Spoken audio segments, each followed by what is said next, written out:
It's such a pleasure to be here with you guys today. I just want to ask you a question real quick. So by show of hands, how many of you have failed at something during the course of building your business? Were you able to overcome that failure? Yes. More importantly, were you able to leverage that failure to help move your company forward? Yes. If so, then I think we have some things in common. See, like you, I've experienced failure, overcome challenges, and bounced back.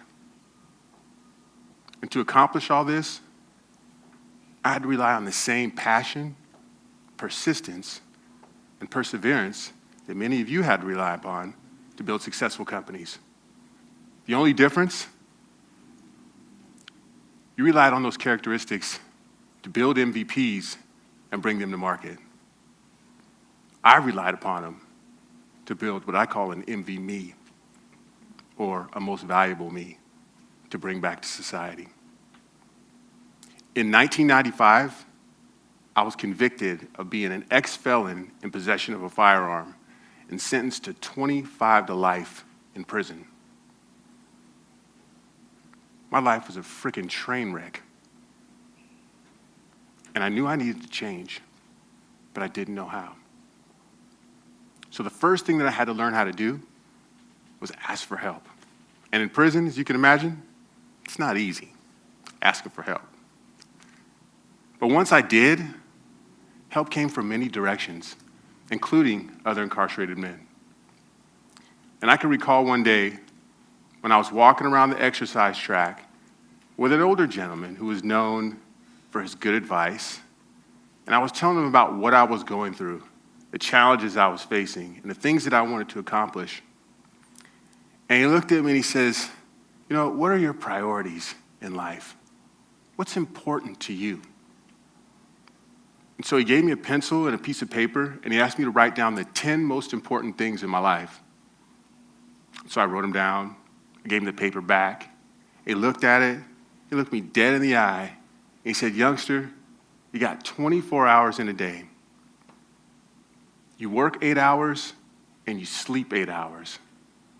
How many of those remaining 8 hours do you devote to those things that you say are important to you?" And right then I had one of those aha moments, because I realized that while I was talking about what was important to me, I wasn't demonstrating how important it was with the way I was living my life. So from there, I began to align my actions with my beliefs, and slowly but surely began to take control of my life again inside an incarcerated setting. I said that my education was important to me, so I went back to school, got my degree, and even earned valedictorian honors. Yep. I said my family was important to me, so I started reaching out to family and try to rebuild those bonds that I had broken by going to prison in the first place. I also said my community was important to me, so I started seeking out ways that I could add value to the community that I was living in. And at the time, that was prison. So I became a tutor and a mentor and a facilitator of other programs to help men turn their lives around as well. And it was through this work that I was introduced to Chris Redlitz and Beverly Parenti and the idea of the last mile. And the minute that I heard about an entrepreneurial program at San Quentin, I was like, man, I'm all in. Because the truth is I've always had an entrepreneurial spirit. I just used it in the wrong way.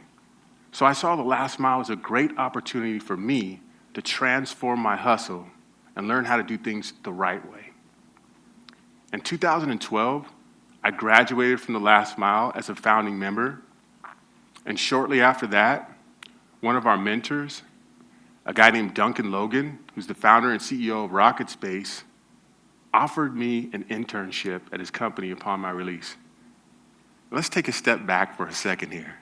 I'm serving 25 to life in prison, don't know when I'm coming home, and a successful business person comes into the prison and offers me a job. I mean, I was already working hard, but when I heard those words, man, I was pumped. I'm serious. Really. But there's more. Later that year, California voters enacted Prop 36, which actually amended the California's three strikes law and made me eligible for resentencing. So I had to go back before the same judge who sentenced me to a life sentence and convince him that I was no longer a danger to the community. So I presented him with everything that I had accomplished in prison, and he agreed to resentence me to 7 years. About a week later, I walked out of San Quentin State Prison a free man after 19 years. You guys saw the proof. And